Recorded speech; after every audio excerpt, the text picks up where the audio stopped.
Yegra nació aquí, en la Madreña, y era un sitio donde podíamos reunirnos para dar charres, hacer conciertos, cualquier cosa.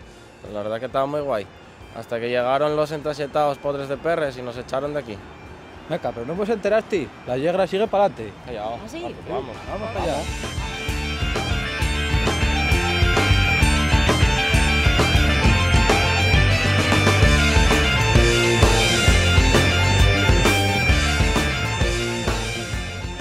¿Qué tal, Estamos yendo a un sitio donde podemos expresarnos libremente. ¿Tú qué vienes? Un sitio donde no nos corten la lengua, vamos.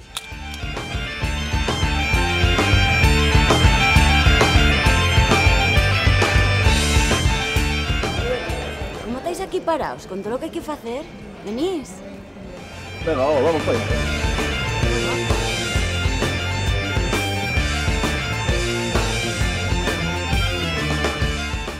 Jo, pues era de lo que tenía yo ganas, de metellos caña.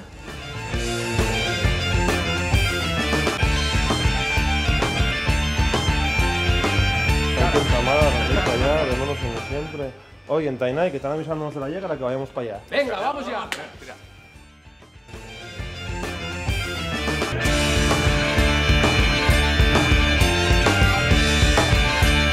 Dos en movimiento.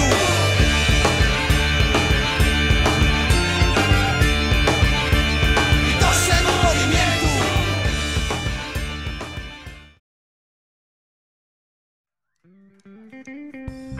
Ya topamos un sitio en el que seguir con todo esto, pero fáltanos axeitalo, reformalo, decoralo, adaptalo a las nuestras necesidades, facelo nuestro, vamos, igual que Asturias. Y para esto necesitámoste, el to sofito y imprescindible, xuntes vamos ser quien.